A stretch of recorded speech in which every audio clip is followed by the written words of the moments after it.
10, máximo 10, viu, pessoal? Até 10. Corre logo aqui para botar o nome, para sair cedo, porque depois de 10 não tem presença, não. Bora. Começar. Não, pessoal, vocês fiquem à vontade, entendeu? Eu não tenho... A instituição tem uma política, eu estou aqui é para a gente aprender juntos, então vocês fiquem à vontade, tá? Tem um e-mail, né? Depois vocês botem aqui, ó, o e-mail, tá vendo? Vamos começar a logação. Tá salvo aqui no computador, vocês podem... Qual é o e-mail? Deixa eu mandar pra vocês. Pessoal, ó. Obrigada, moço. Vamos lá. Vocês estão atrapalhando a sala. Eu vou recolher o papelzinho. Tchau, beijo, tchau. Não, bora. Não, pode não. Vamos, acabou. Bora. Vamos lá, caso 1. Não, eu quero que alguém se mobilize a atender o paciente. E o bicho ainda vai pelo carro.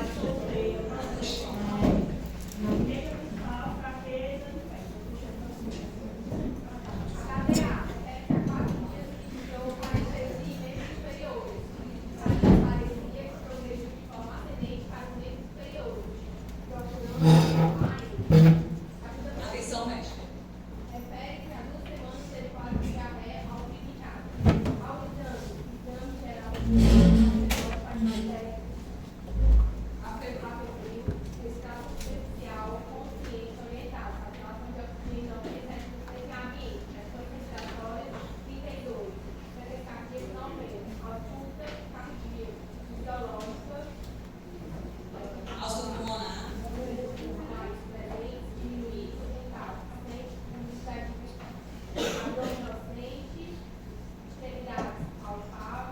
Pulsos periféricos palpáveis.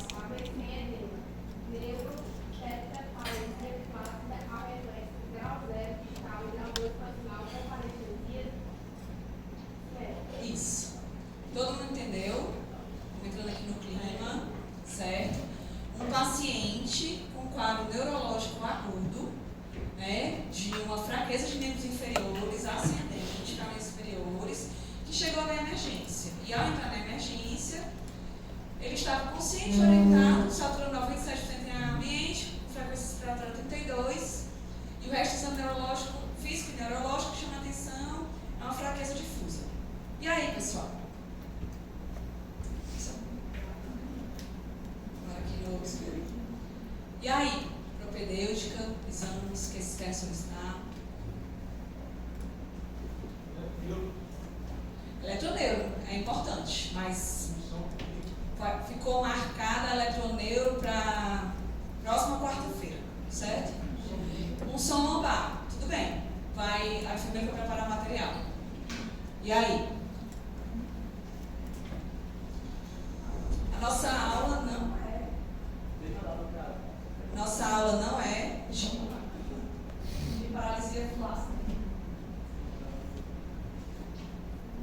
Nossa aula é de insuficiência respiratória. Certo, gasometria, o que mais?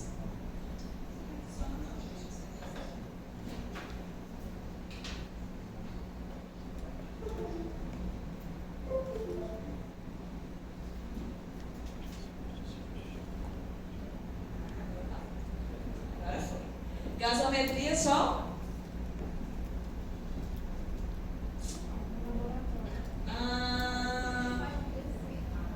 Pode pedir CPK. Você pode pedir o que vocês quiserem. Eu pedi um raio de tórax também, tá? O que chegou a sua CPK veio normal, certo? A gasometria veio um pH 7,31, uma PO2 80, uma PCO2 51 e um bicarbonato 24.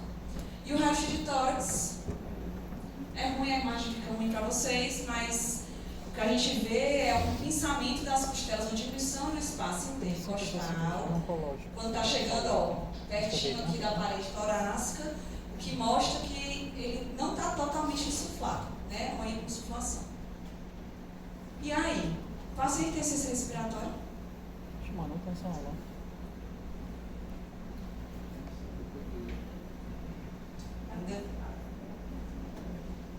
Tem uma acidose respiratória, né? Mas está saturando bem.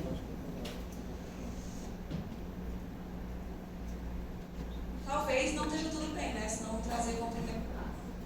Mas aí, ó, qual é a nossa conduta?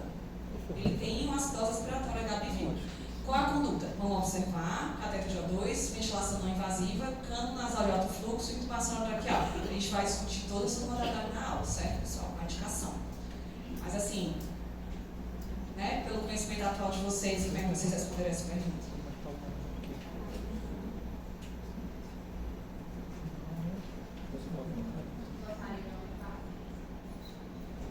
Ventilação não invasiva. Por que, doutor? Está bem oxigenado, certo? Mas qual é o seu objetivo de botar um suporte de oxigênio nele? Começar o quê? Certo. Então, assim, ele parece estar com a frequência respiratória aumentada, né? Então, seria dar um suporte para essa frequência respiratória, é isso que vocês querem fazer?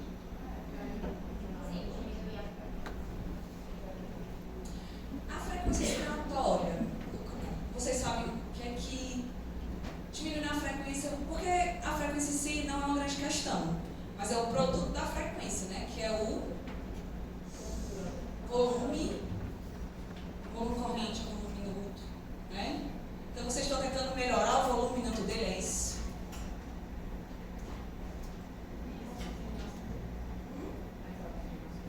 Saturando 97% em ambiente e na gasometria a PO2 é de 80.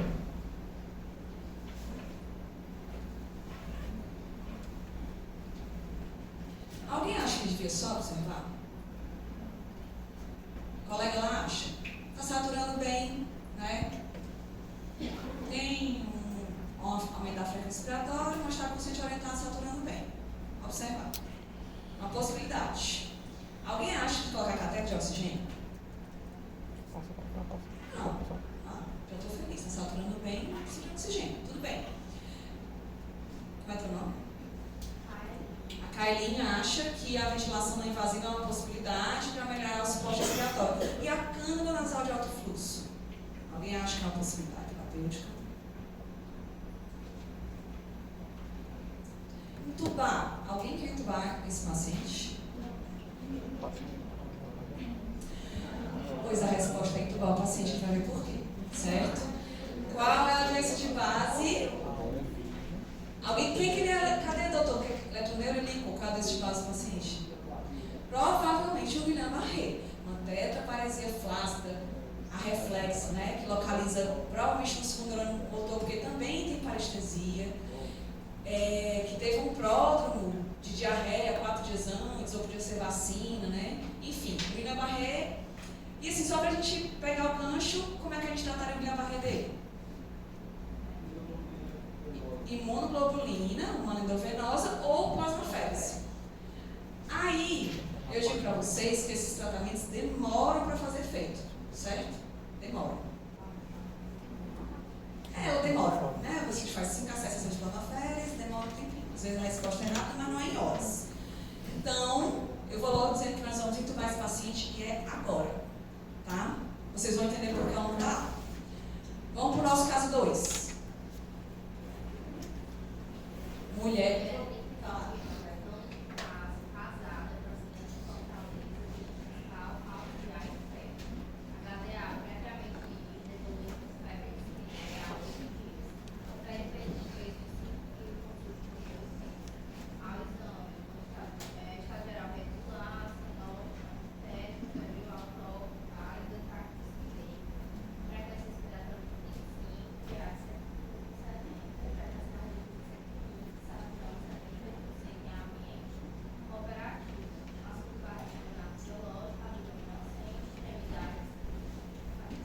Pulso periférico palpável e central. Aí, Kailinha, ela está com o estado regular a comprometido, certo? Então, assim, já tem um comprometimento, né? Uma dispneia, não é só o aumento da frequência respiratória, como o nosso paciente anterior, que era taquipneico, ele também tem esforço respiratório, está dispneico. Então, o que vocês acham, pessoal? Né? Já foi, não? É propedêutico e exames. As histórias. Sim, mas o que mais? O que vocês acham? vocês? Certo, processo infeccioso, um quadro agudo, envolvendo febre, né? Pronto. Aí a gente começa a ter uma perspectiva um pouco diferente quando a gente vê que há 2 meses ela estava doente. Então é um quadro agudo de 8 dias de evolução, mas na verdade ela já está doente há 2 meses. Né? As causas infecciosas são uma grande possibilidade, tuberculose é uma delas. O que mais? HIV, né? O paciente vinha com febre. Aliás, antes disso, né? Vinha perdendo peso, né? Talvez tivesse uma hepatite seborreica, talvez tivesse uma diarreia, sintomas inespecíficos. HIV é um exame que essa paciente tem que ganhar na chegada, é um HIV, né? Um teste rápido HIV. E nesse contexto, além da tuberculose, que a Kailin já falou, a gente pensaria no que mais? Asma? Calazar. Tudo bem, calazar geralmente ele tem, o calazar é uma coisa interessante, porque por si só ele vai dar panstopenia, leucopenia e ele frequentemente tem uma pneumonia associada ou infecção associada, né? Uma pneumonia bacteriana, que é uma possibilidade para ela, uma pneumonia bacteriana num contexto geral, tipo HIV, por exemplo. A principal infecção pulmonar no paciente com HIV é pneumonia da comunidade, certo? Mas que outros patógenos da tuberculose tem que pensar no contexto do HIV?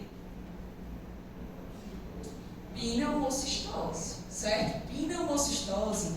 Por que esse paciente tem que ganhar o HIV na chegada? Porque se vier positivo, eu tenho que cobrir pneumocistose.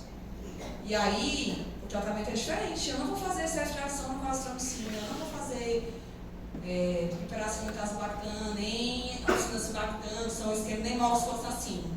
A gente vai fazer o submetracilotropin, que é o Bactrim, né? Junto com o corticoide, a depender do índice de oxidação. Então, ó, é uma paciente que vem doente há 2 meses e evoluiu com uma descompensação provavelmente infecciosa, certo? Por causa do contexto da febre. E ela está instável ou estável? Instável, né? Assim, ela está com certeza muito hipoxêmica. Tá dispneica e está com estado comprometido. Vamos ver o raio-x e a gasometria dela, certo? Ela tem um pH 7,48, uma PO2 de 51, uma PCO2 de 30 e uma bicarbonato de 19. Ela tem o que, pessoal? Alcalose respiratória, certo? E como é que está o oxigênio dela? Está bem baixo. Ela está saturando 78% em ambiente, a PO2 está bem baixa. É fácil dizer que ela tem insuficiência respiratória, não é? O nosso primeiro paciente, a gente ficou meio na dúvida, mas ela é fácil dizer que ela tem insuficiência respiratória. E assim, ó, vamos ver o raio-x dela. Tem um infiltrado, né? Retículo nodular. Então a gente vê que algumas áreas, os pontinhos, é porque está longe, mas aqui a gente vê vários pontinhos formando, aglomerando, e às vezes ele até tende a fazer um pouquinho de condensação, mas é pouco, principalmente retículo endotelial. Pode ser compatível com tuberculose biliar, pode ser compatível com a pneumocistose, pode ser compatível com uma carcinomatose, uma linfangiocarcinomatosa. Tem alguns diagnósticos iniciais com pneumonia viral, né? Por exemplo, influenza. Pode ter esse padrão de acometimento. E aí, ela tem insuficiência respiratória, mas o que a gente vai fazer por ela? Nossa.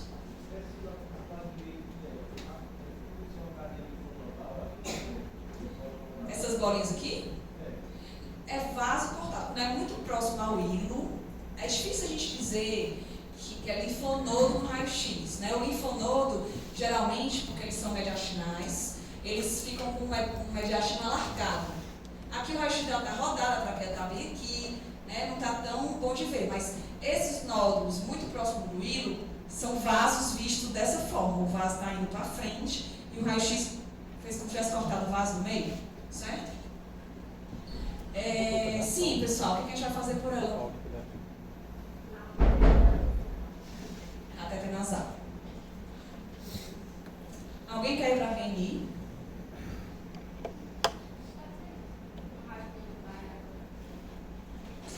Alguém quer ir para cano nasal de alto fluxo? Kailine, a gente tem que... Né? Doutor, justifique seu catéter nasal. pensar por quê. Cada uma dessas terapêuticas que a gente está escolhendo tem uma justificativa, tem um porquê. A gente não está assim, unido, salamento, lingueiro.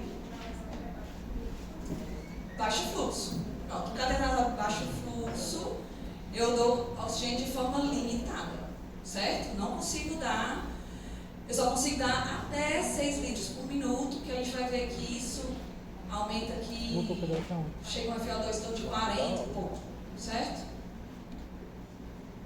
A ventilação não invasiva, por que, Carlinhos?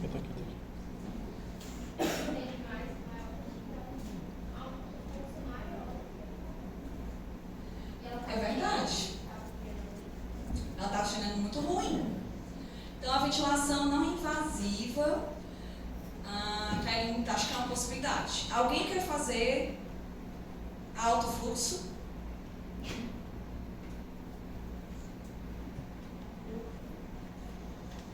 Alguém quer entubar? Você quer fazer? Diga lá, doutor.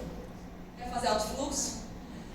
Usando a lógica da Fernanda. A Fernanda acha que cateter é uma possibilidade, mas o cateter é baixo fluxo. Talvez não dê conta do tanto de oxigênio que ela está precisando. Você quer dar mais oxigênio a fluxos maiores. E a cano nasal alto fluxo seria uma possibilidade. É uma possibilidade nesse caso. E alguém quer entubar? Quem quer entubar?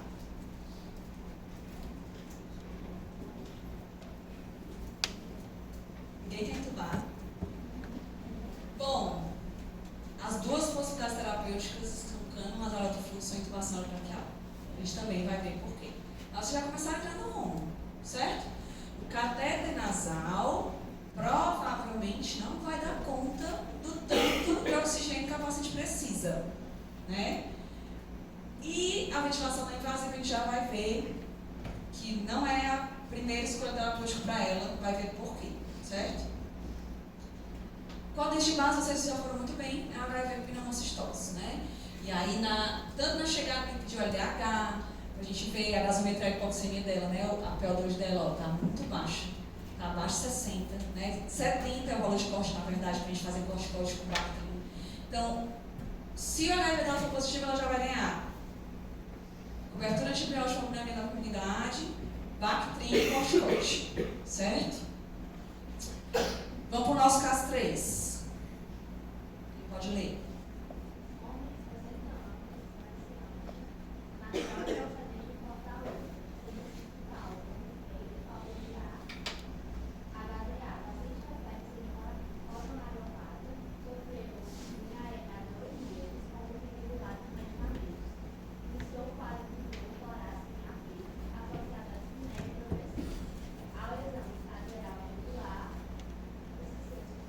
Comprometido, regular a comprometido. A febril.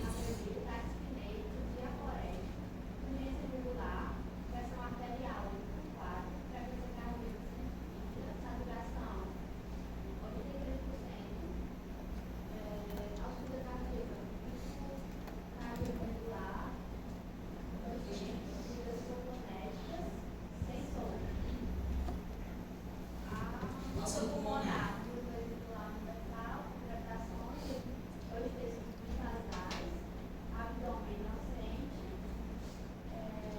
Extremidades. Duas cruzes e membros inferiores. E aí, pessoal? Então, um paciente de 60 anos que tem um quadro provavelmente de origem cardíaca. O que vocês acham? Edema de pulmão, né? No contexto de quê?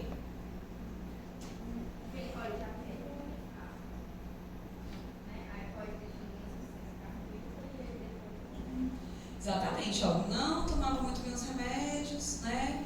Talvez bebia muita água. É uma possibilidade. É uma possibilidade. Ele está com o doutorado em aberto, então. Artrite de Beck, né? Urgência. Tudo bem, a artrite de Beck é para um derrame pericárdico, né? Tamponamento cardíaco. Às vezes, né, a gente tem que ver o contexto, exatamente.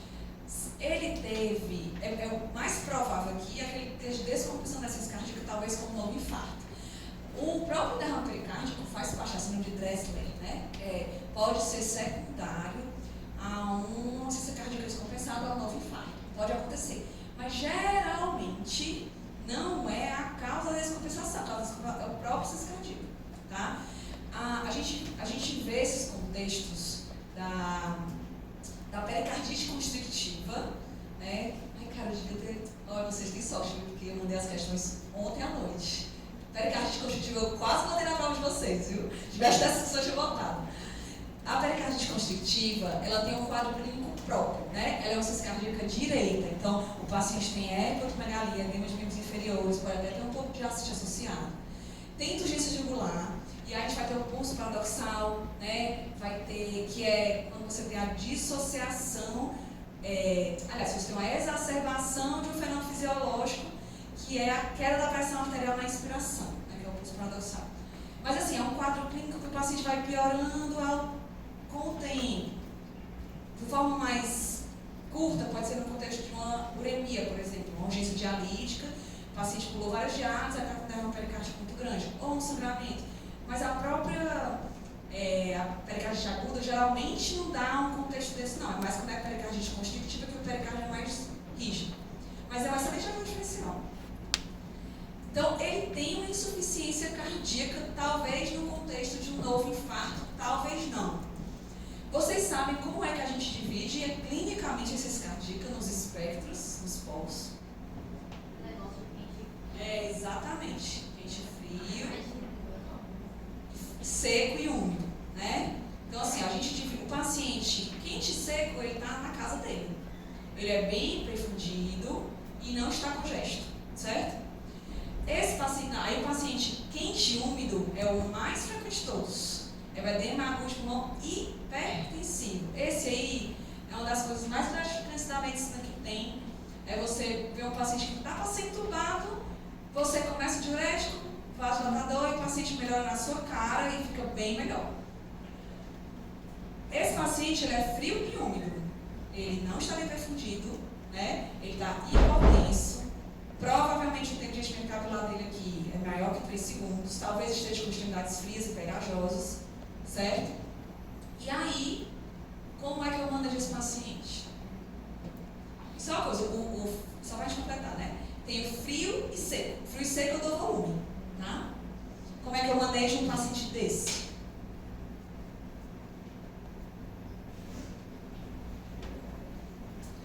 Ele precisa de diurético, mas eu posso secar mais ele com essa pressão?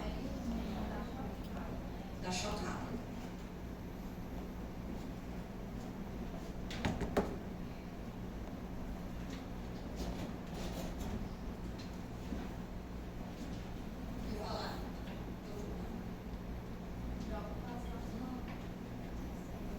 Nora pode entrar no primeiro momento. Outra droga vasoativa. Dobuta. Ele precisa de inotrópico. E precisa da nora nessa dobuta, porque a dobuta também é hipotensora. Então esse paciente é falha de bomba que eu preciso aumentar. E aí depois, estabilizando, provavelmente só a dobutamina já vai melhorar o débito cardíaco dele, vai voltar a urinar, mas aí com pressão maior a gente pode tentar um diurético, certo? E aí eu pergunto a vocês, né? Tudo isso que a gente está falando aqui demora também, não é imediato. Se o paciente está bem estável, né, a gente consegue e a gente tem um tempinho para tentar fazer as drogas vasoativas primeiro. Demora sim, é rápido, mas você vai titulando a dose da dobuta, você vai titulando a nora. E esse paciente, ele está instável ou estável? Instável. Então, ó, vamos só, antes da gente decidir a conduta dele, vamos só olhar os exames dele. A gasometria tem um pH 7,47, um PO2 de 58, um PCO2 de 28 e um bicarbonato de 22. E o raio-x dele, a gente vê o aumento da área cardíaca, inversão da trama vascular, certo? São as linhas B, né? A gente tem um pouco de derrame pleural, ó, a gente vê melhor nesse aqui. Então, esse paciente está com gesto, a turgência jugular dele vem disso, do coração que não está batendo muito bem, né? E ele não está tolerando decúbito, ele está em edema agudo de pulmão, tá?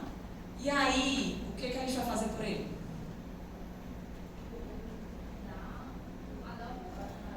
Tudo bem, mas eu vou dar só dobuta, ele vai ficar lá desaturando.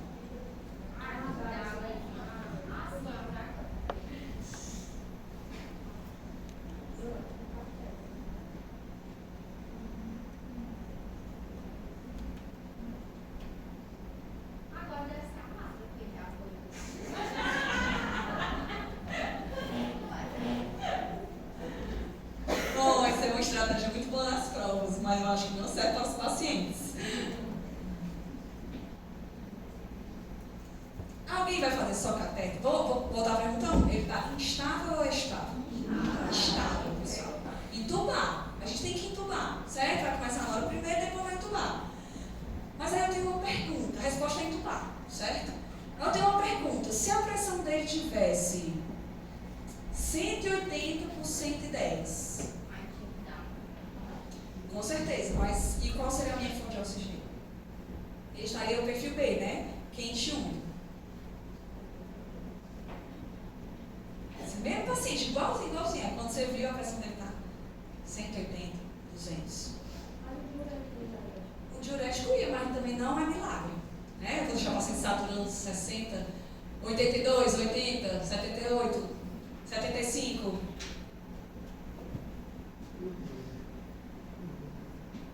E a resposta não é entubar. VNI, indicação 1A de evidência da VNI. Você acaba de ver a primeira, tem duas clássicas. A primeira é edema agudo de pulmão hipertensivo. Exatamente, do tipo CPAP. A gente vai ver isso na aula, tá? Aumenta a pressão, porque isso aqui, pessoal, ó, é líquido, ele está transudando o líquido para dentro do alvéolo. A pressão arterial de um paciente hipertenso, que é edema agudo de pulmão hipertensivo. No nosso paciente, o pulmão dele está cheio de líquido por falha de bomba, por estase do sangue dentro dos vasos, porque o coração não dá conta de bombear tudo, tá? Mas no hipertensivo, ele vai por aumento da pressão hidrostática. E quando eu coloco um ventilador com uma pressão positiva na via aérea, diminui a transudação, certo? E aí, enquanto isso, eu vou fazer o diurético, vasodilatador, vamos compressando o paciente até que ele consiga sair da ventilação não invasiva.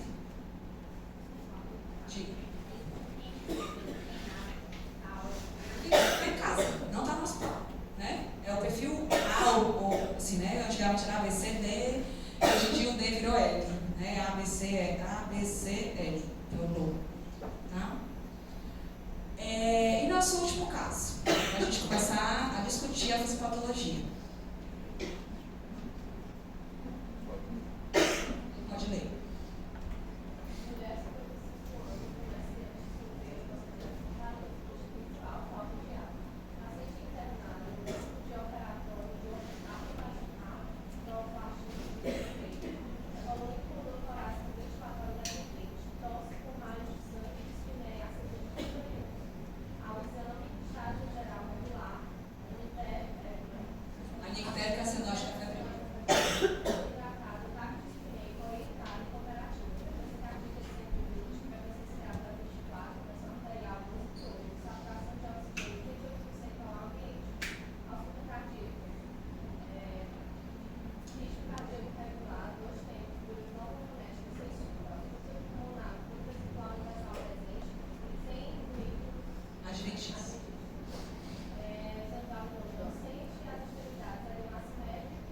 Bebê inferior direito, empastamento na panturrilha, certo?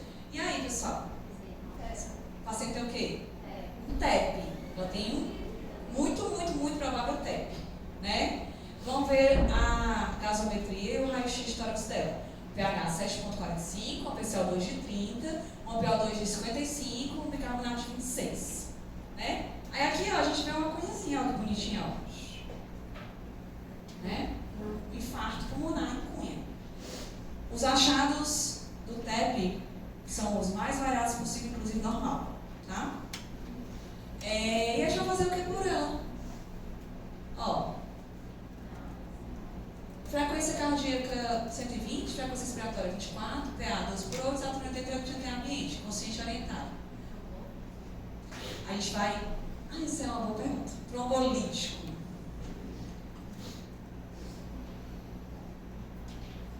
Se ela estivesse instável hemodinamicamente, seria a resposta. Ela não está instável.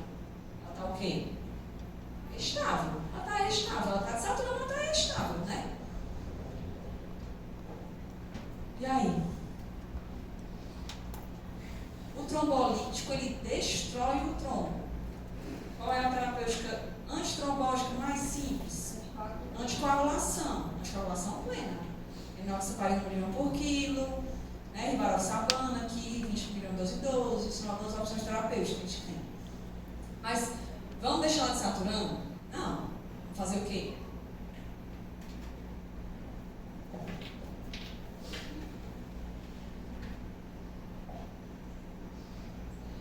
Se fosse pela lógica da Kailine, a gente ia entubar, porque ela entubou os 3 primeiros, então esse ainda ia ter que entubar.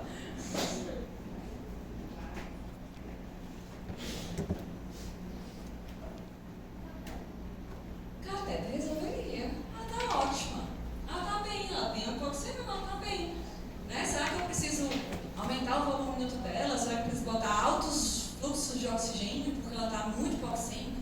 Não, ela está um pouco hipoxêmica, certo? Se a gente olhar a gasometria dela, é assim, pessoal, vocês perceberam, tirando o nosso paciente 1, que tinha acidose respiratória, todos os outros pacientes tinham alcalose respiratória. Vocês perceberam isso, né? E a gente vai entender os mecanismos patológicos e quem evolui com acidose e quem evolui com alcalose, certo? Só o catéter resolve nesse paciente, tá? E a anticoagulação plena que já discutiu, né? Por um PEP. Então vamos entender de onde vem esse respiratório. Diga.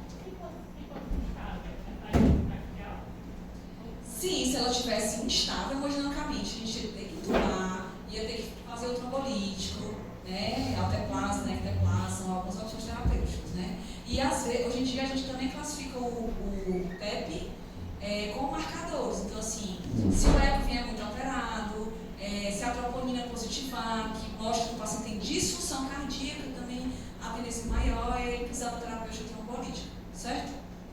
Então, e o dedímero, pessoal? E aí, essa paciente dedímero presta ou não presta? Está aumentado, né? O dedímero é quando eu quero excluir TEP. Esse paciente tem alta chance de TEP ou baixa chance de TEP? Alta chance, então o dedímero não faz parte da propedêutica dela, certo? Não vai me ajudar, tá bom? Então, agora, vamos aqui, ele é um exame com valor preditivo negativo. Então, assim, quando ele vem negativo, a chance de ser TEP por trombo, ainda tem isso aí. Existem outros êmbolos, por exemplo, êmbolo de gordura, né, dentro de um contexto de uma fratura, por exemplo, é uma possibilidade, tá? E aí o dedímero não tem tanto valor assim, mas geralmente aumenta também. Mas vamos lá, porque o próprio fratura aumenta o dedímero. A punção aumenta, né? Pegar uma sessão aumenta o dedímero. Então, vamos discutir aqui um pouquinho da fisiopatologia. Como é que a gente respira? A gente entendendo o fisiológico, a gente vai entender o patológico, certo? Então, assim, tudo começa, né? O estímulo da respiração começa no sistema nervoso central, onde, a partir da PaO2 e da PCO2, né? Ou do conteúdo arterial de oxigênio, que também envolve a PaO2 e da PCO2, os quimiorreceptores que vão estar ali no tronco cerebral e nas carótidas, eles vão percebendo em que estado os nossos gases estão e vão levar um estímulo que passa pela medula, né, vai virar o nervo frênico a partir das raízes C3, C4, C5, que vai inervar o diafragma, que vai abrir a caixa torácica, levando a uma diminuição da pressão intratorácica com relação ao meio ambiente e o ar entra dentro dos pulmões, certo? Aí, para o ar entrar dentro dos pulmões, eu preciso que a via aérea seja patente. Então, eu preciso que tenha uma via aérea superior livre, né? Então, aqui, colanas, laringe, né? Glote, laringe, traqueia, bronquíolo, lá para chegar no alvéolo. Onde no alvéolo, de fato, ocorre a troca gasosa propriamente dita, que o oxigênio do ar ambiente passa para dentro do vaso sanguíneo, né, vai se ligar no globino, e o CO2 que está principalmente dissolvido no plasma em forma de bicarbonato, mas também tem um pouco livre do plasma, vai voltar para dentro do vaso, né, porque vai dentro do alvéolo. Ele é fruto do metabolismo, então ele tem, a concentração dele é maior do que o CO2 e o O2 e ocorre essa troca. Certo? E para essa troca propriamente dita acontecer, eu preciso de ar dentro do alvéolo, uma membrana alvéolo capilar muito, muito, muito fina, que só tem uma célula que é um pneumócito, um interstício muito fino, né, a lâmina basal e o endotélio, só tem isso. Quanto mais fino, mais eficiente. Eu preciso disso aí, pessoal, em milhares de alvéolos. A superfície, se você pegar um pulmão e conseguir abrir todos os alvéolos, a superfície é de 60 a 100 metros quadrados, é o tamanho de um apartamento, tá? Todos os alvéolos abertos, a superfície de troca é muito importante. A espessura é muito importante. E, além disso, a gente tem o seguinte, o CO2, ele é 20 vezes mais difusível que o oxigênio. Isso importa por quê? Porque, como vocês viram na maioria dos nossos pacientes, eles evoluem com alcalose respiratória. E o qual aumenta a frequência respiratória, baseado no estímulo de hipoxemia, e isso faz com que eu troque o CO2. O CO2, rapidinho ele passa. Então, quando o sangue está passando no alvéolo, no primeiro terço, ele já estabilizou os gases. E o CO2 é o primeiro. Primeiro estabiliza ele, para depois estabilizar o O2. E aí, o resultado disso é que, se a minha ventilação estiver preservada, o CO2 vai rapidinho conseguir trocar, mas o O2 não vai. Eu vou ter uma hipoxemia com o CO2 elevado. Na maioria dos casos, que são os mais comuns, mas tem os casos, como a gente viu, que o O2 pode estar até normal e o CO2 foi o primeiro que subiu, certo? E aí, além disso, só para a gente lembrar que tem o componente do sangue também, né? Para eu dar a minha pressão arterial de oxigênio, eu preciso, tem a oferta de oxigênio, o conteúdo arterial de oxigênio vezes o débito cardíaco. Então, eu preciso de hemoglobina, né? O paciente não pode estar com anemia severa, tem a saturação, então depende um pouco também da pressão atmosférica, enfim. São componentes menos habituais, geralmente a gente está ali na pressão constante, né? Ninguém está escalando montanhas para ter um conteúdo de oxigênio atmosférico menor. Então, no dia a dia do socorro, né, da emergência, o que a gente vai ter mais a gente tem que lembrar da anemia, mas principalmente você o estudo que a gente vai ver agora. E essa tabela está sempre com os livros, mas o que importa, está todo mundo ouvindo? Mas o que importa, pessoal, é só a gente entender que o organismo é tão fisiologicamente inteligente que ele vai. O objetivo dele é liberar oxigênio para os tecidos, certo? E ele tem que fazer isso da maneira mais eficiente de todos. Então, assim, aqui é a saturação de oxigênio e aqui é a nossa PO2. Então, na curva normal, chega um momento onde eu saturo a minha hemoglobina. E quanto mais, mesmo que eu aumente a pressão de oxigênio, não vai mudar muito a minha saturação. E o contrário também acontece. Então, eu vou diminuindo meu aporte de oxigênio. E aí, até ele vai mantendo relativamente estável. Até o ponto onde ele não consegue mais. E todo aquele oxigênio começa a liberar para os tecidos, aí cai rapidamente a saturação de oxigênio. Com a mesma PO2, variando só um pouquinho a PO2, ele tenta manter o máximo a oferta de oxigênio para os tecidos. E aí vai cair na PO2, certo? E essa afinidade da hemoglobina ao oxigênio depende de algumas coisas, como temperatura. O paciente está séptico, por exemplo, a temperatura está mais alta, eu libero mais oxigênio para os tecidos. Então, eu dissociar com a hemoglobina de uma forma mais fácil, certo? Aqui, o efeito Bohr. O paciente está acidótico, a acidose metabólica é bem comum na sepse, libero mais oxigênio para os tecidos.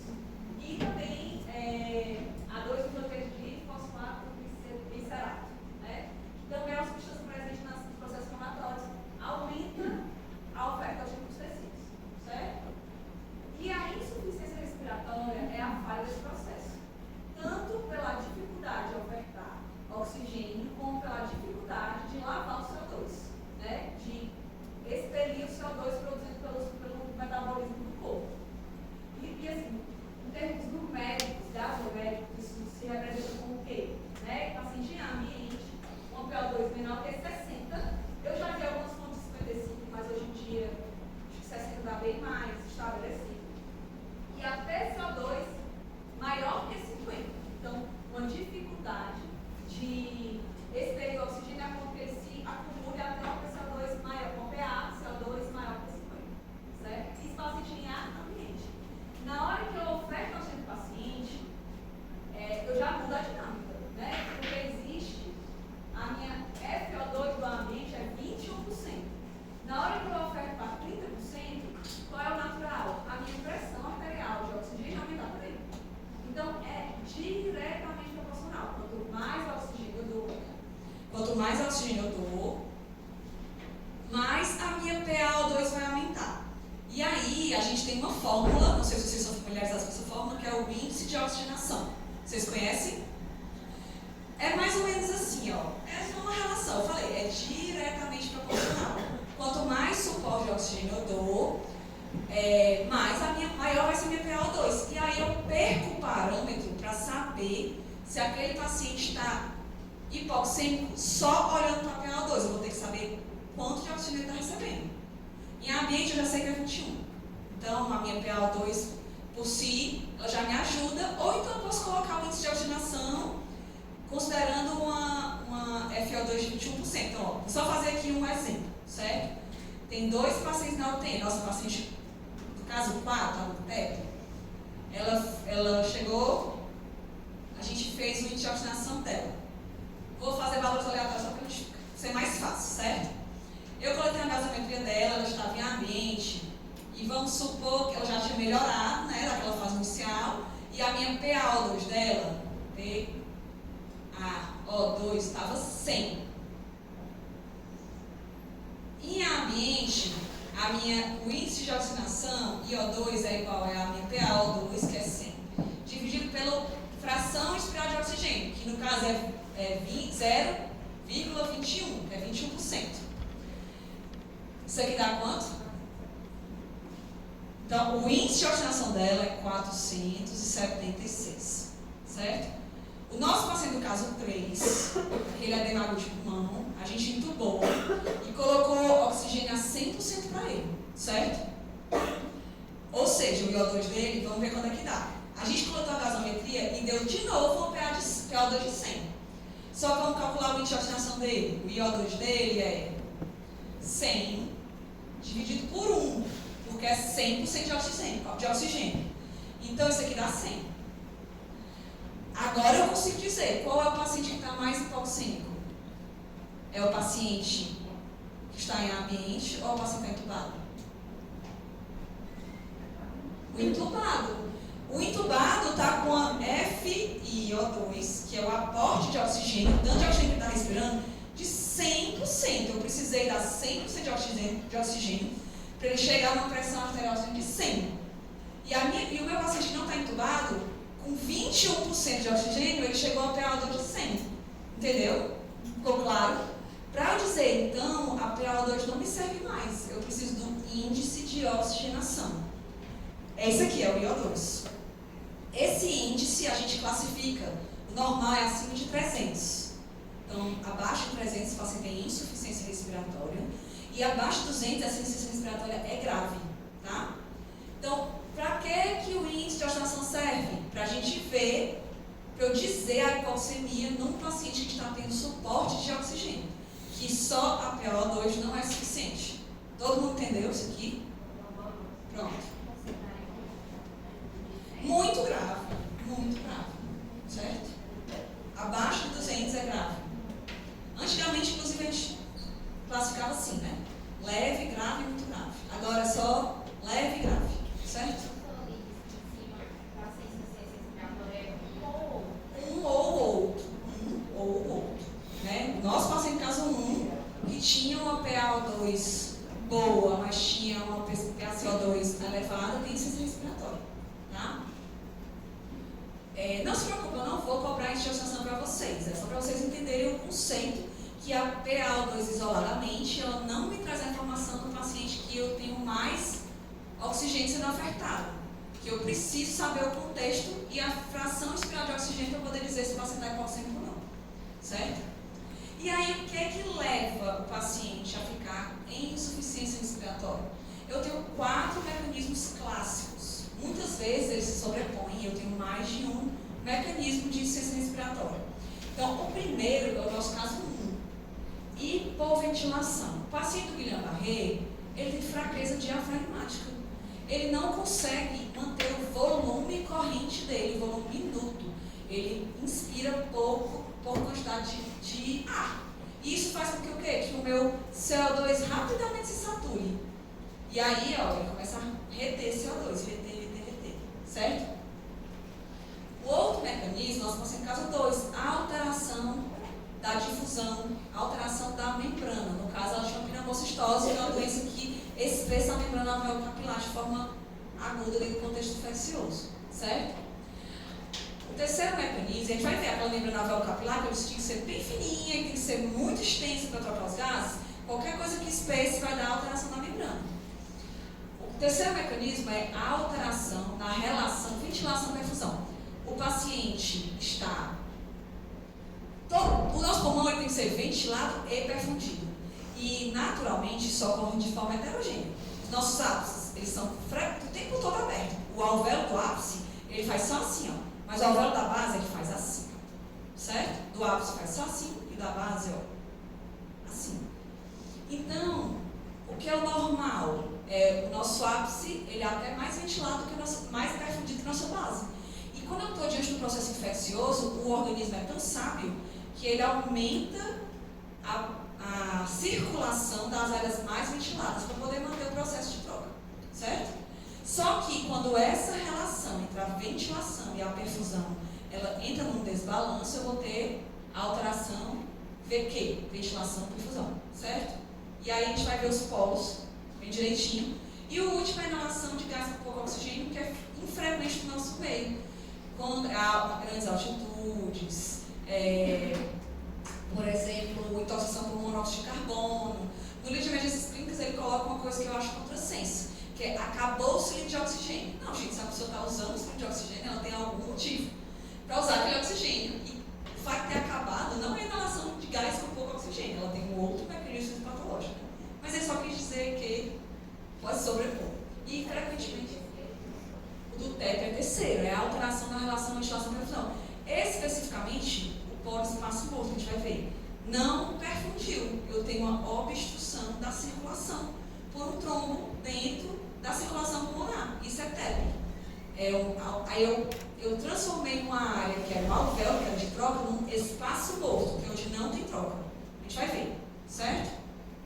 Vamos começar o primeiro, hipoventilação, está sendo William Barreto. Aí vocês vão entender porque eu comecei com a fisiopatologia, desde o ciclo respiratório. Qualquer coisa, pessoal, que interfira naquele processo inicial, até chegar no alvéolo, é uma causa de hipoventilação. Então o paciente tem um rebaixamento de nível de consciência por causa de um tumor, ou porque intoxicou por opioide, ou porque ele teve uma meningite, ou porque ele teve um AVC hemorrágico, como a gente viu na aula de rebaixamento de nível de consciência. Ele pode fazer uma hipoventilação e aumentar o CO2. Se ele tem um mecanismo neurológico, onde ele teve um trauma raquimedular, ele teve uma miastenia grave, uma Guillain-Barré, uma intoxicação botulínica, né? Aí eu vou perder a força dos nervos e dos músculos e eu não vou poder expandir a caixa torácica, eu vou ter hipoventilação. Assim como um trauma torácico, que eu fraturei costelas, ou então eu tenho uma obstrução na via aérea, uma epiglotite, ou uma parasite vocal, uma traqueomalácia, uma rolha no paciente internado, alteração da via aérea. Ou até mesmo a expansividade torácica, cifoescoliose, pneumotórax, derrame pleural, trauma torácico. E aí aqui a gente tem alguns que têm mais de um mecanismo, por exemplo, o derrame pleural. Né? Eu tenho a hipoventilação, mas eu também vou ter um colapso alveolar por compressão, que é um mecanismo de shunt, a gente vai ver, certo? A nossa segunda causa é a alteração da difusão, no caso 2, a gente vai ter um espessamento da membrana alveolo-capilar. E aí, ó, no caso 1, como não há renovação do alveolar, o oxigênio cai e o CO2 sobe. E geralmente, né, como o CO2 é 20 vezes mais difusível, ele é o primeiro que sofre. Às vezes, a gente acaba pegando um paciente que ele já tem acidose respiratória e ainda não tem hipoxemia, que é o nosso caso 1. Mas, se eu não puder reverter rapidamente aquilo ali, por exemplo, um paciente que intoxicou por benzodiazepínico, ou então por opioide, que eu faço um flumazenil ou um naloxone e ele acorda, e ele vai conseguir respirar por si só, e eu aumento ali, abuso ali um pouquinho para aumentar a ventilação dele, eu vou ter que tomar uma decisão um pouco mais drástica e vou ter que entubar esse paciente, até que ele possa manter novamente o volume minuto dele. Porque se eu for entubar, quando ele evoluir com hipoxemia, eu vou pegar uma situação muito pior. Ele vai estar com acidose importante e a chance dele parar é muito maior, certo? Você entubou tardiamente, se você estiver entubado com Guillain-Barré ou miastenia ou, enfim, TRM, na fase que ele está com oxigênio normal, mas está retendo CO2. Essa é a fase. Esperar ter hipoxemia, você entubou tardio, certo? E a aqui na alteração da difusão da membrana, o paciente já vai tem a hipoxemia, mas como o CO2 é 20 vezes mais difusível, ele acaba, normalmente, primeiro ele fica baixo, porque eu aumento a frequência respiratória, ele está trocando, né? Ele consegue, o oxigênio está tendo dificuldade, mas ele está passando de forma mais fácil. Primeiro ele cai, o paciente tem alcalose respiratória, e depois, em casos muito graves, quando já tem fadiga respiratória, é que eu vou ter a acidose respiratória junto, certo?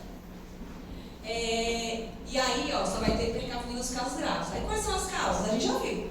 Tuberculose biliar, sarcoidose, pneumonias virais, linfangite carcinomatosa, né? Pneumonia de hipersensibilidade, fibrose pulmonar. São as causas mais comuns onde eu tenho especialmente na membrana. Na alteração da relação ventilação-perfusão, como eu falei, o alvéolo normal, ele é ventilado e perfundido, certo? Se eu tiver algo que colapse o meu alvéolo, que preenche o meu alvéolo por inteiro, esse alvéolo não é ventilado, ele é perfundido. Isso aqui é o efeito shunt. Shunt é uma ponte, está aqui a ponte, ó.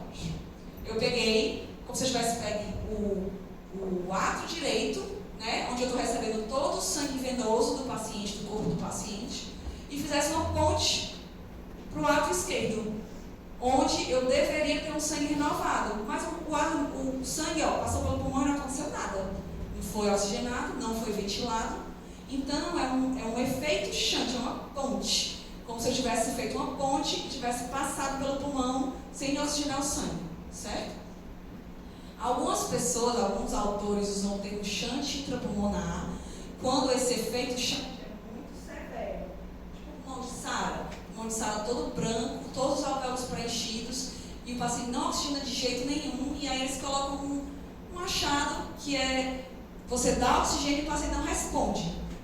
Um índice de oxigenação lá nos pés, né? Inclusive, como eu falei, antigamente a gente estava sem como muito grave.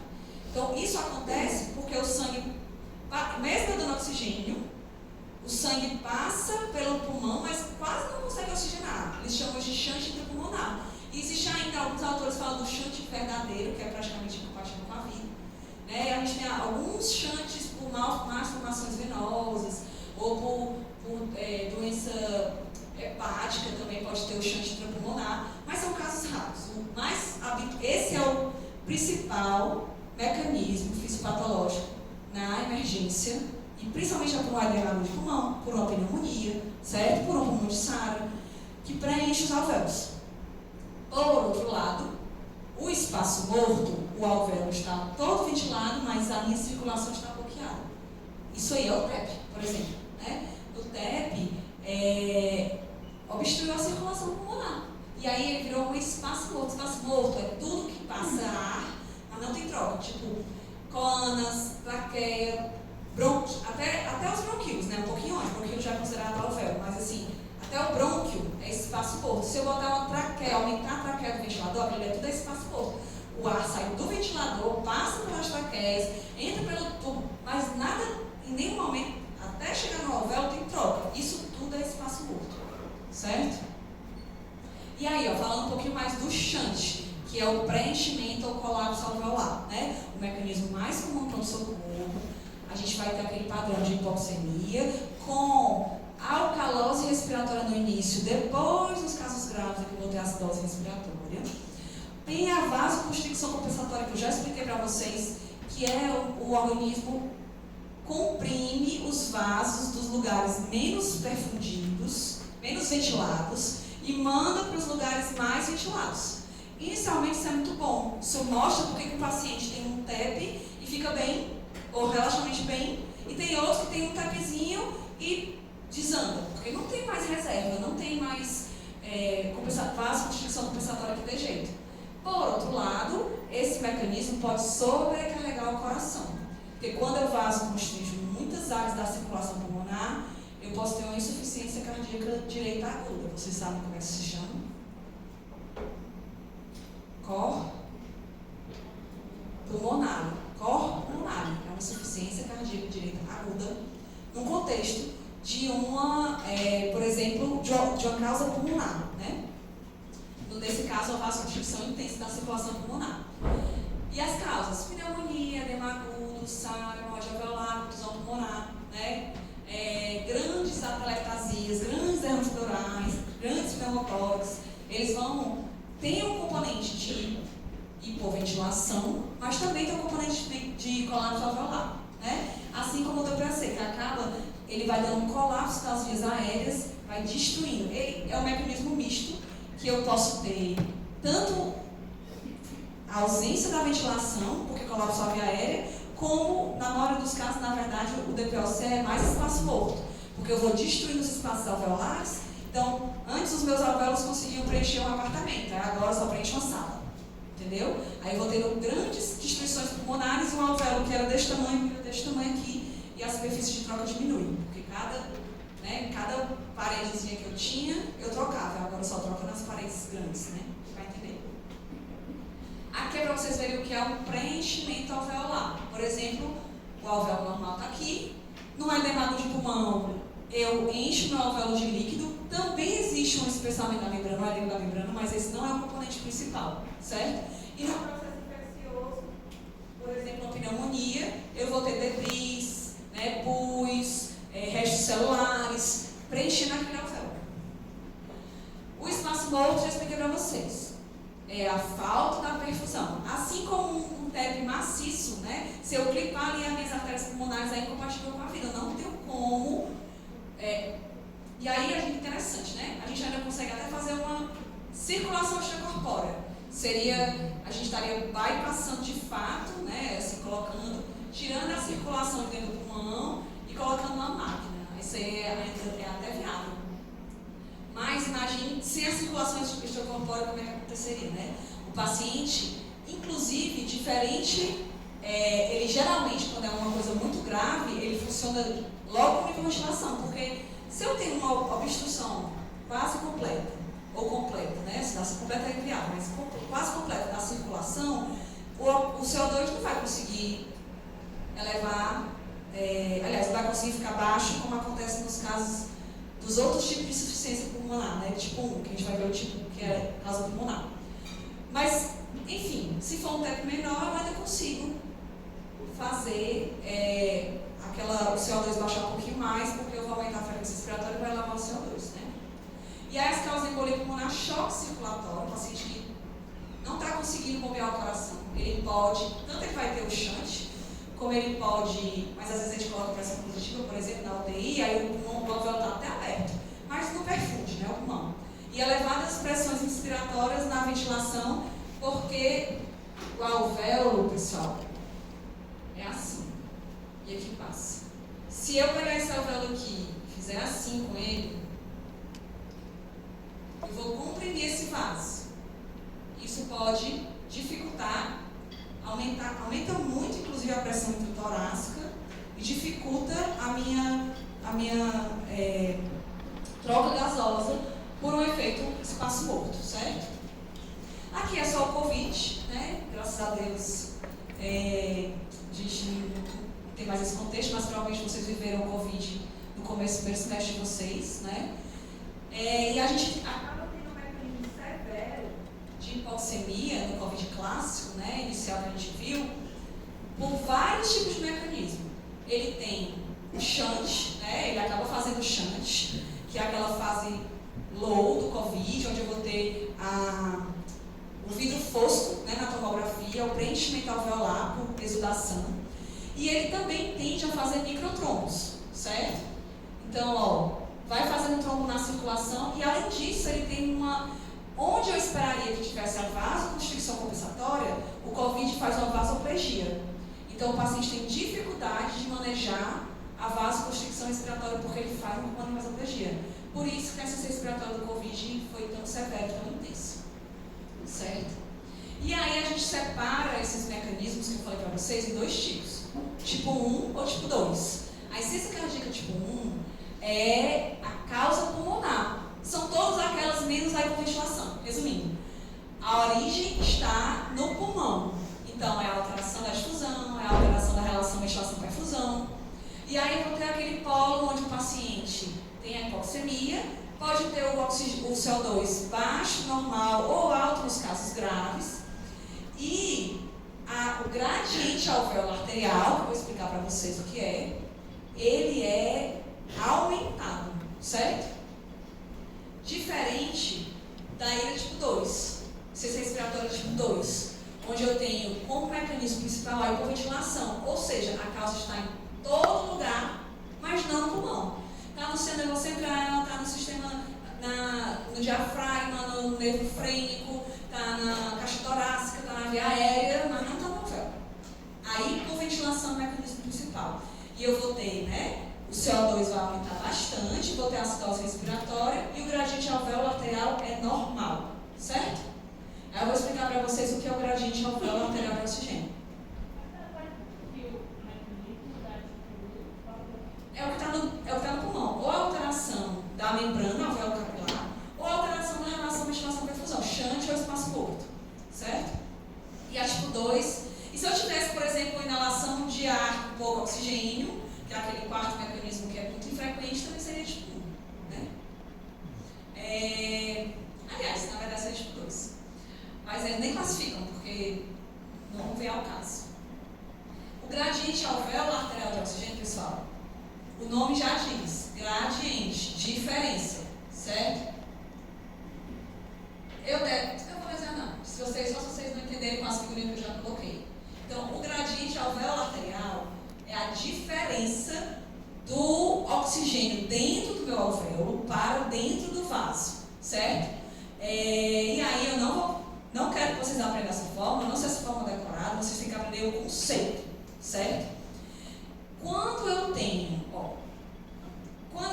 um pulmão normal, eu tenho oxigênio no meu sangue, aliás, oxigênio no meu alvéolo, né, que difunde muito bem para o meu sangue, certo? Assim, não tem ciência respiratória, tem uma boa ventilação, uma boa troca gasosa. Mas, se eu estiver hipoventilando, todo o oxigênio, ou quase todo o oxigênio que chega no meu alvéolo, passa para o meu vaso. Ou seja, o gradiente é baixo. Aqui o gradiente é baixo, para está sem ciência respiratória. Mas se eu tiver uma ciência respiratória, que o mecanismo seja hipoventilação, todo o oxigênio que chegou no alvéolo passou. Chegou, passou, chegou, passou. Então o gradiente é baixo. Se eu tiver algum mecanismo pulmonar que esteja impedindo o oxigênio que entra dentro do alvéolo passar para o pulmão, para a corrente sanguínea, aí o meu gradiente aumenta. O conteúdo de oxigênio dentro do alvéolo fica grande e o conteúdo na corrente sanguínea fica pequeno. Aumenta o gradiente. Um exemplo clássico, a alteração da difusão da membrana. Se eu tenho um espessamento da membrana, todo o oxigênio que está aqui tem dificuldade, a porteira está fechada, não passa. Então, o gradiente é alto, a diferença entre eles é alta. Aí vocês vão perguntar, professora, mas no shunt, a senhora acabou de mostrar um monte de figurinha que o alvéolo está preenchido. Então, na verdade, eu só vou ter aqui, 6 bolinhas, e aqui eu vou ter uma, a diferença da 5 da normal. Não, pessoal, a gente tem milhares e zilhares de alvéolos no nosso pulmão. Tem 100 metros quadrados de alvéolo. A gente não tem uma pneumonia em todo o pulmão, né? Então, a gente ainda consegue ter um conteúdo arterial, conteúdo alveolar, porque são vários e vários alvéolos. Mesmo que eu tenha uma pneumonia enorme, eu tenho o resto para compensar, vou ter vasoconstrição compensatória, o meu cérebro vai comandar, vai pedir para o meu sangue para as áreas mais ventiladas, para poder ser melhor profundidas, e ainda assim ele entende que o conteúdo alveolar é alto, certo? Então isso aqui é para dizer o quê? Que na hipoventilação o gradiente é normal. Existe até um fluxogramazinho que é assim, tem a abordagem da hipoxemia do New English. Eu vou mostrar para vocês depois. O paciente chega com hipoxemia no pronto-socorro, aí ele faz o exame de ver a história, exame físico e exame de imagem. Se o raio-x está normal, o próximo passo é fazer o gradiente alvéolo arterial de oxigênio. Se o gradiente alvéolo arterial de oxigênio está baixo, qual é o mecanismo? Hipoventilação. Mas, se o gradiente alvéolo arterial está alto, qual é a doença que a gente já viu hoje, que pode dar raio-x de tórax normal, paciente hipoxêmico? Sem ser hipoventilação.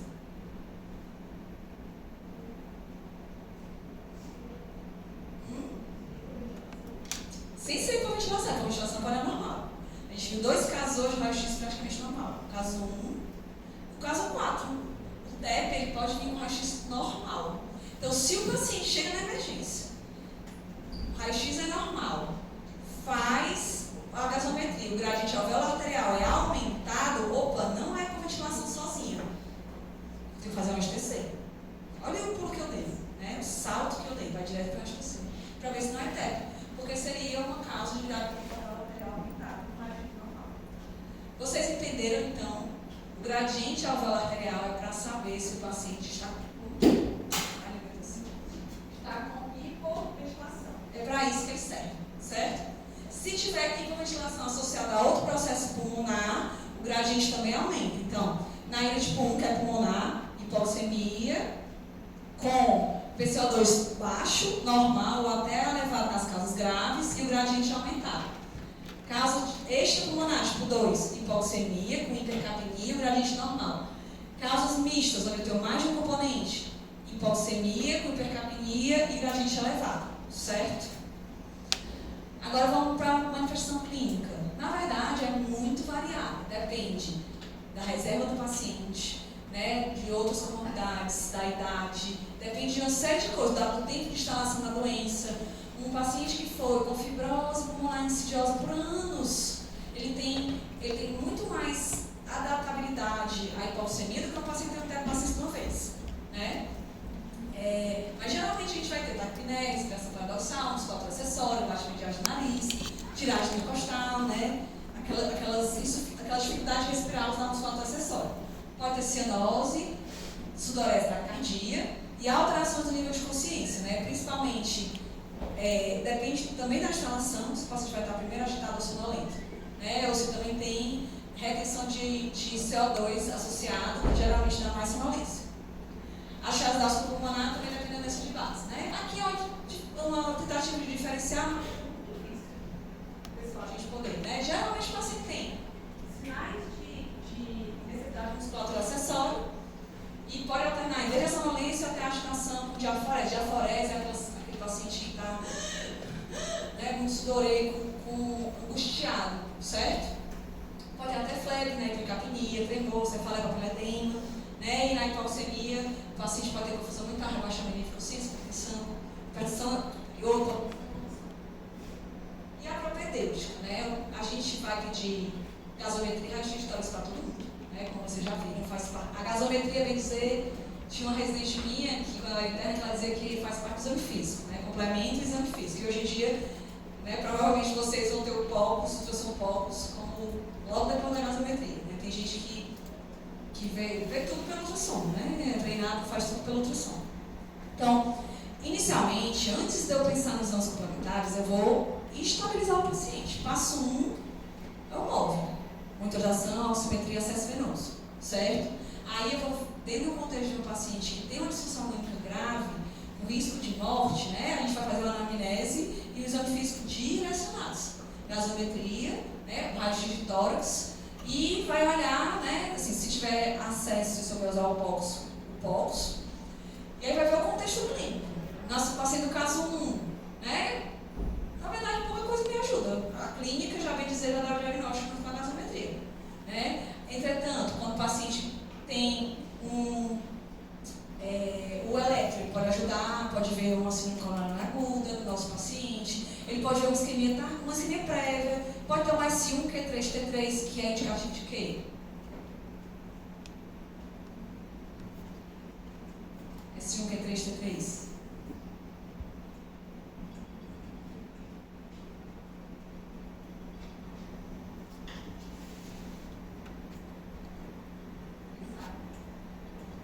É indicativo de TEP, pessoal. Não é específico para TEP, nem é o achado mais comum. O achado mais comum do TEP é uma taquicardia sinusal, mas o S1, Q3, T3 é um indicativo de uma sobrecarga ventricular aguda. Ventrículo direito, sobrecarga ventricular direita aguda. E aí, no contexto clínico, o TEP é um dos que mais se enquadram. Não é específico. Pode dar, por exemplo, um broncoespasmo severo, né? Como a gente falou, vasoconstricção e aumenta a pressão pulmonar. Mas no contexto clínico mais habitual é S1, Q3, T3, Geralmente nas questões de prova, asterisquinho aí, ó. Tem a ver com TEP, certo? E aí a cintilografia pulmonar ajuda no diagnóstico de TEP, mas todos os distúrbios VQ podem ser vistos na cintilografia pulmonar, porque ele vai ver justamente a vigilação e a previsão. A angiotomografia de tórax serve para quê? TEP é o exame padrão ouro para o diagnóstico de TEP, né? A tomografia de tórax com contraste ajuda, mas a angiotomografia, então uma TC de tórax sem contraste não serve de nada para o diagnóstico de TEP, certo? Eu preciso colocar o contraste, preciso ver a falha de enchimento do contraste dentro do vaso que a gente vê na angiografia, tá? A arteriografia também pode ver TEP, né, e ver alguma fístula intrapulmonar, algum sangramento. E se eu tiver suspeita de insuficiência respiratória tipo 2, por exemplo, rebaixamento de nível de consciência, TC de crânio vai entrar, ressonância de crânio, eletroneurografia, ultrassom pulmonar. Assim, a ultrassom pulmonar pode entrar desde o início, como eu falei para vocês, o pulso, né? Mas, a depender do quadro clínico, é que eu vou pedir esses exames laboratoriais. E sempre que eu suspeitar de TEP, o exame é angiotomografia. Não adianta pedir TC sem contraste. O raio-x de tórax ajuda pouco. O eletro ajuda, né? Assim, ajuda uma cunha, glaucoma de Hampton, né? Eu posso ver o ECG, o S53, mas o exame padrão ouro é a angiotomografia de tórax, certo? E aqui é um exemplo do POCUS, mas foge muito do contexto da nossa aula. Vamos para o tratamento. Finalmente, vamos entender o que a gente vai fazer para cada coisa, tá? Então, eu vou estabilizar o paciente, né? Vou ver a volemia, o nível de consciência. Se tiver um isquemia de parada cardíaca, eu vou estabilizar com a intubação traqueal, né? Eu vou avaliar a necessidade de droga vasoativa, né? Corrigir a anemia. E a primeira coisa que eu tenho que fazer junto com isso é corrigir a hipoxemia. É o principal. Eu não posso esperar o diurético fazer efeito para eu começar o suporte de oxigênio para os nossos pacientes, por exemplo, com edema de pulmão. Ele vai parar. Ele vai bradicardizar, né? Todas as hipoxemias severas, elas geralmente degringolam para uma bradicardia sintomática e o paciente para, certo? Mas ele pode, inclusive, ter uma parada antes disso por acidose respiratória. Por exemplo, né? A acidose respiratória pode dar uma arritmia e o paciente parar. Então, a hipoxemia tem que ser o nosso alvo. Depois de 4 minutos, com hipoxemia severa, o nosso neurônio já sofre, né?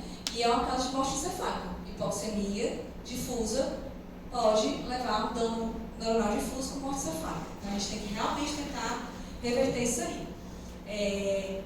Mas quanto? Eu tenho um alvo de oxigênio. Quando eu tentar resolver a hipoxemia dos meus pacientes, eu vou querer quanto? Todo mundo tem que estar com oxigênio a 100%? Não, tá bom, professora, 100% não, mas 98%. Vocês têm uma noção?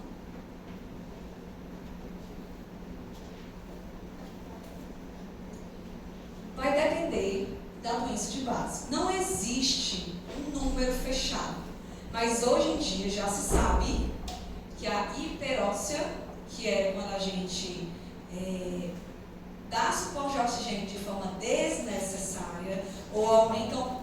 Essa paciente aqui é paciente do TEP, que tinha uma PaO2 de 100 em ambiente, um índice de oxigenação de 400. Aí eu digo assim, não, bichinha, vai que é de noite e não vai ter ninguém olhando, eu vou deixar ela com catéter de oxigênio. E eu deixo o índice de oxigenação dela, que já era excelente em ambiente, eu vira 600. Isso é bom ou é ruim? É péssimo, pessoal, é péssimo, péssimo. Primeiro que o oxigênio, ele gera radicais livres, certo? Então ele leva a estresse oxidativo.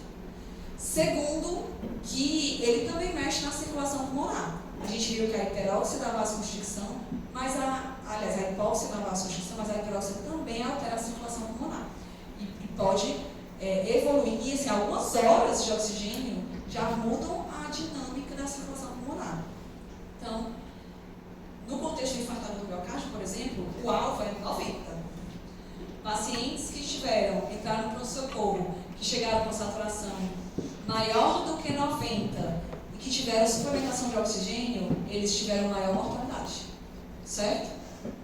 Então, a rigor, às vezes é difícil dizer, mas com certeza, quem tiver saturando de 95 para cima não precisa de suporte de oxigênio.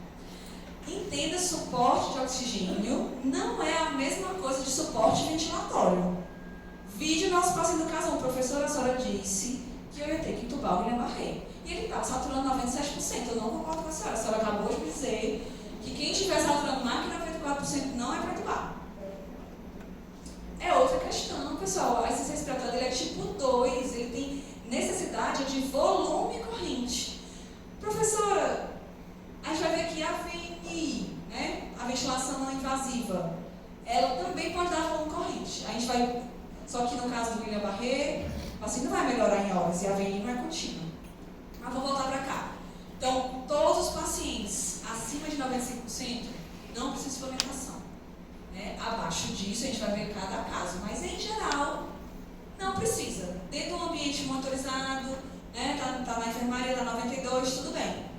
Você vai ver o paciente que não protege muito bem via aérea, quando ele dorme cai para 88. Aí você pode botar um oxigênio de baixo fluxo para tentar manter mais perto de 94, 95. Insuficiência cardiovascular, infarto agudo do miocárdio, né?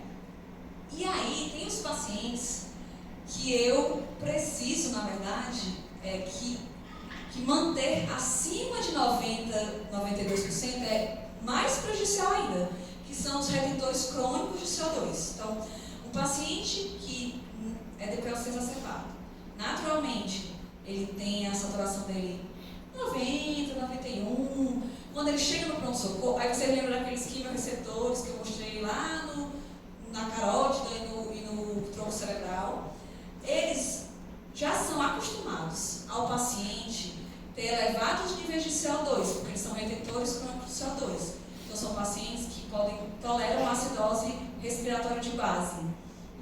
E aí, eles seguiam a frequência respiratória pelo PO2. Se ele, naturalmente, está compensado com o PO2 de 89, 88, e você vai lá e dá o suporte de oxigênio mesmo, eu vou deixar 95. O que é que pode acontecer?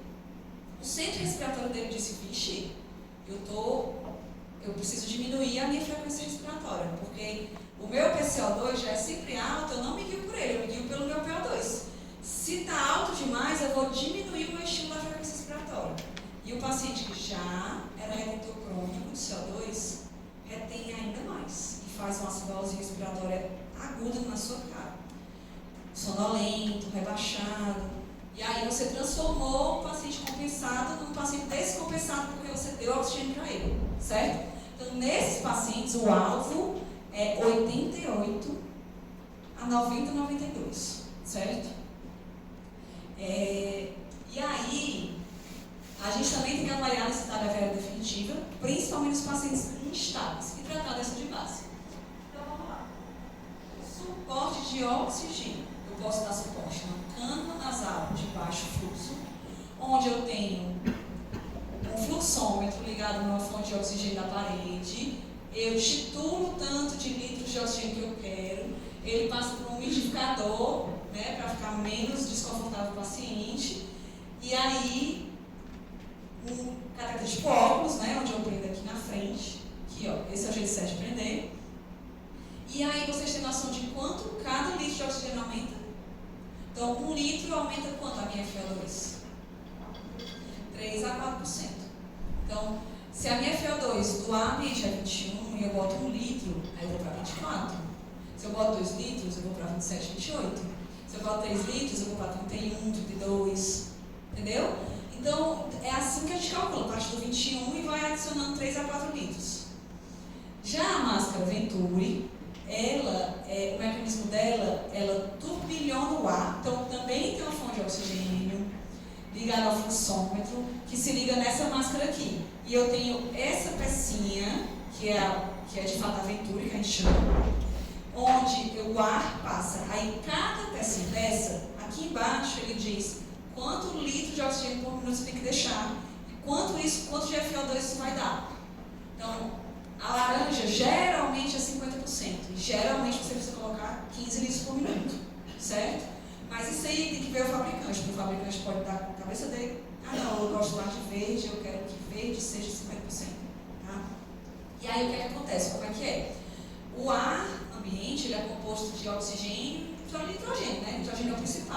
que é mais pesado. Então, ele dá a fonte de oxigênio e ele turbilhona o ar de modo que ele joga as moléculas de nitrogênio para fora e concentra o oxigênio dentro. E assim eu consigo dizer quanto de oxigênio eu estou colocando. Não é você para calcular isso, já vem pronto, certo? Só para vocês entenderem como é que os buraquinhos velhos levam ao aumento da fração de grau de oxigênio. O outro mecanismo é a máscara reservatória, onde eu tenho uma válvula, tenho um fluxômetro, né, que geralmente vai até 15 aqui, ligo numa fonte de umidificação e ligo aqui, ó. E aí, quando o paciente expira, essa válvula unidirecional ela abre, ele libera o CO2, quando ele expira ela fecha, e esse oxigênio que está bem aqui, alimentado por essa fonte, aproximadamente 100%, mas de fato, uns 85% a 90%, entra aqui e o paciente respira, certo? Assim, ó. Então, todas essas, pessoal, todas essas fontes de oxigênio, elas só fazem mexer na FO2. Todas elas. O baixo fluxo só vai até, bora lá, o máximo é 6 litros, que a gente nem tolera mais do que isso, não. Cerveja tem 18, 18 para 21 dá 48, 50%. A Venturi também vai até 50%, só que, aliás, 40%, né? 40%. A Venturi vai até 50%, mas já é mais fidedigna, eu já tenho como calcular melhor antes de oxigenação. E a máscara reservatório, ela varia isso aí um pouquinho mais. Mas nenhuma delas dá pressão positiva para eu abrir o meu alvéolo. Nenhuma delas, que é o que eu chamo de PIP, né? Porque assim, ó, lá naquele espaço morto, se a gente for pensar, aquele espaço morto, onde o meu alvéolo está colabado, né? E aqui tem um vaso, vocês sabem o que é que eu posso fazer para abrir esse alvéolo? O que é que eu posso dar para aumentar o meu PaO2? Um é oxigênio, né? Já viu, é diretamente proporcional. Se eu dou oxigênio, a minha PaO2 aumenta. O que mais que eu posso fazer? O que mais que eu posso fazer para aumentar a PaO2? Desobstruir o alvéolo. Como? Pressão positiva. Pressão positiva é uma delas. Eu consigo dar pressão positiva na ventilação não invasiva, consigo dar pressão positiva na intubação traqueal e consigo dar um cheirinho de pressão positiva no nasogel do fluxo. Um cheirinho, certo? O que mais? Na ventilação mecânica, eu consigo fazer isso aumentando a PIP, né, que é a pressão expiratória final da via aérea. Na inspiração, eu jogo ar e aumento a pressão expiratória, e quando o ar sai, ele mantém um nível pressório que o alvéolo fica aberto, não colaba, certo? Isso é a PIP. O que mais que eu posso fazer para aumentar minha PaO2?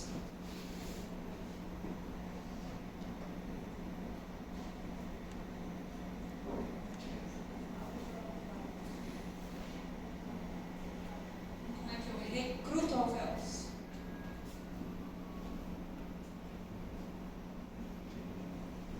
Se a gente tiver aula disso, não anotei. A prona, virar o paciente de cabeça para baixo, por exemplo. Recruta os alvéolos. Eu pego alvéolos que estavam colabados, mudo a pressão para os alvéolos para outros alvéolos, vou alternando, né? Aí tem os protocolos de prona, tem prona que dura 16 horas, o paciente volta, fica 4 a 8 horas normal, depois vai prona, enfim, tem os protocolos de prona. Mas é uma possibilidade. Então, aumentar a pressão, a PIP ou a pressão expiratória da via aérea, né? Eu posso aumentar a PaO2, que é o mais lógico, a FO2 que aumenta a PaO2, ou pronar o paciente e recrutar o paciente, certo? E nenhuma dessas eu consigo fazer com esse suporte de oxigênio de baixo fluxo, nem com Venturi e nem com máscara reservatória. E aí, aqui é só para ter a pesquinha para vocês, que aumenta 3 a 4 litros, né? A Venturi até 50%, tá? E a parcial reservatória é de 85% a 100%. Mas aqui na VNI, eu consigo duas coisas. Eu consigo dar pressão, aumentar, então, uma pressão basal, onde o meu alvéolo não volte a colapse, mantenha ele aberto, que é o CEPAP. Ou eu posso, inclusive, mudar o meu volume corrente, que eu também não consigo e nem andar pelas outras. Então, eu eu falei para vocês como é que eu altero o meu O2, minha PaO2. Como é que eu altero a minha PaCO2? Exatamente, gostei. Ou eu aumento a minha frequência respiratória, ou eu aumento o meu volume corrente. No paciente acordado, a frequência respiratória depende dele. Então eu precisaria aumentar o volume corrente. Eu precisaria fazer com que ele, ao respirar, mais ar entrasse. Eu consigo isso na ventilação não invasiva, no modo BiPAP, onde eu tenho uma pressão inspiratória positiva e uma pressão expiratória também positiva. Fisiologicamente a gente falou, o ar entra como? Eu diminuo a minha pressão inspiratória e o ar entra, certo? Na ventilação positiva, com pressão positiva, o ar entra à força. Eu brinco que é o seu namorado ou sua namorada soprou na sua boca, entendeu? Assim, aquele ar que entra à força. Aquilo ali é extremamente desconfortável, mas quando o paciente está precisando, geralmente o paciente chega e relaxa na sua cara, mesmo com o ar entrando à força pela goela dele, né, pelas narinas dele. Por quê? E aí, onde é que principalmente vou ter benefício? O modo CPAP, como eu falei, é uma pressão contínua. A gente, assim, vamos ver aqui primeiro, a interface, né, entre o paciente e a máquina que dá a pressão positiva. Precisa de uma vedação, porque senão, ó, sai pelo lado e acabou-se. Então, ou eu tenho uma cânula nasal e o paciente tem que ficar com a boca fechada, né, entra pelo nariz, ou eu tenho uma total face, onde todo o rosto do paciente está submetido à pressão, ou eu tenho uma facial, que é nariz e boca, certo? E também o paciente precisa ficar de boca fechada, os três, né? Porque senão acaba indo lá para o estômago.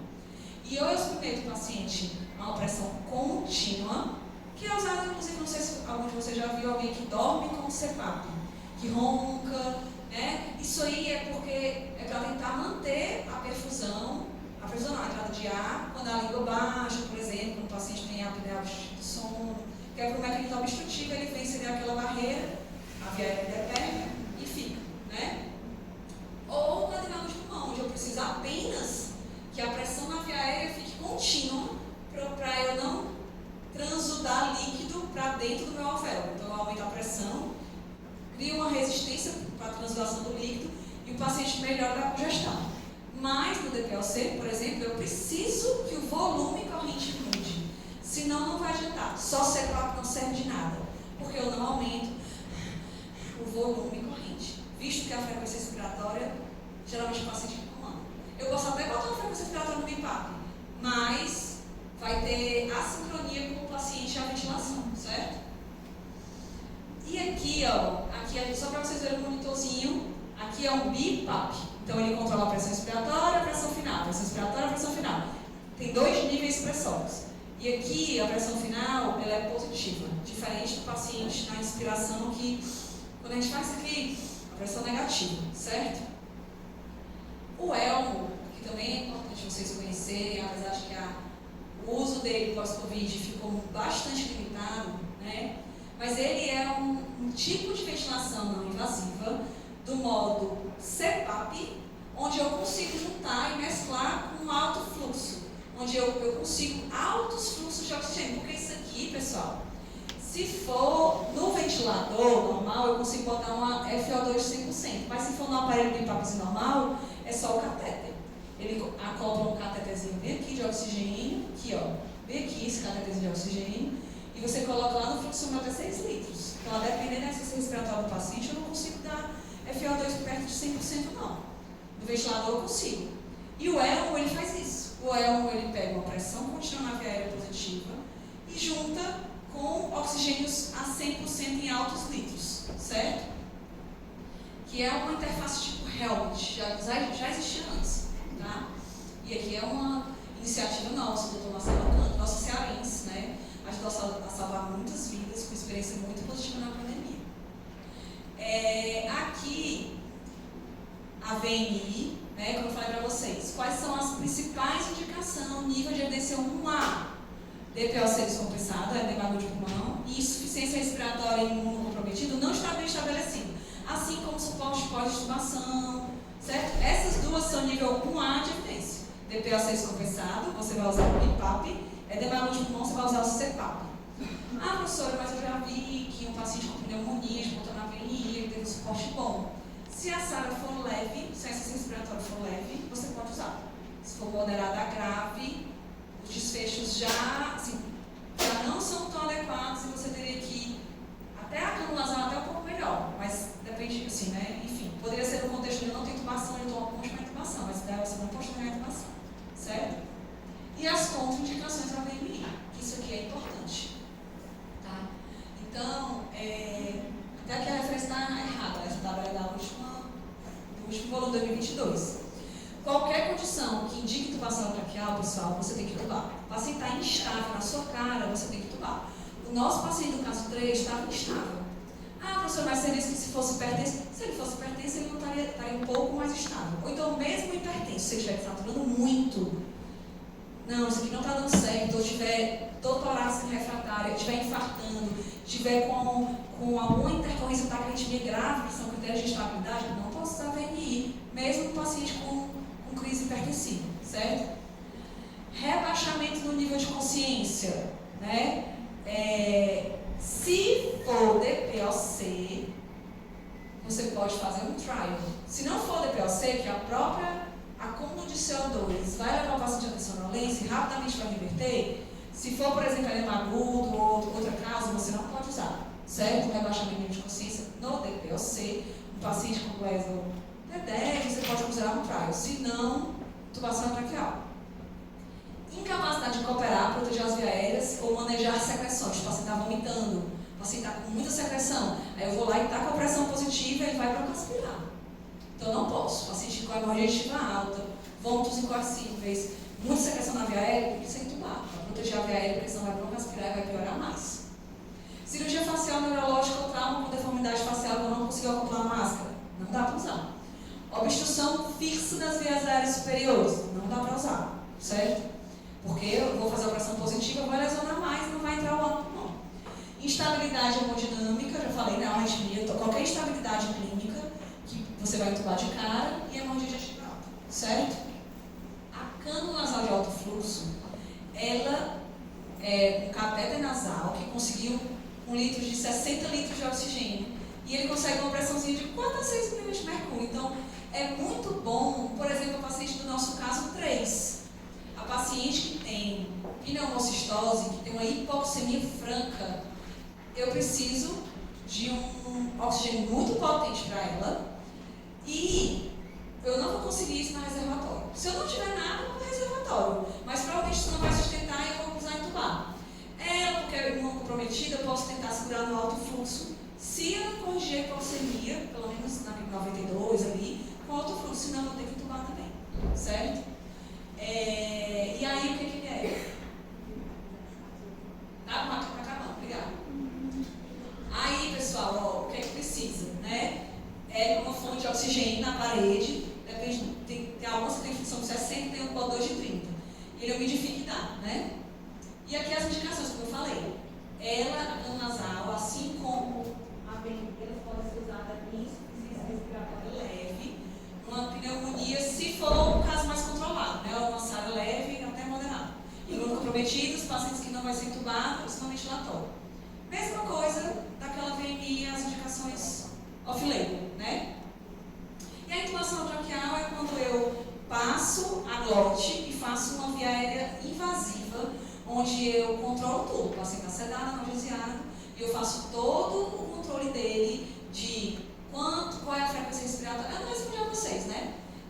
O que é que muda o PCO2? É a frequência respiratória, é o volume corrente, ou é inclusive um pouco do fluxo, porque o CO2 é elevado na expiração, mas principalmente esses dois, frequência respiratória e volume corrente.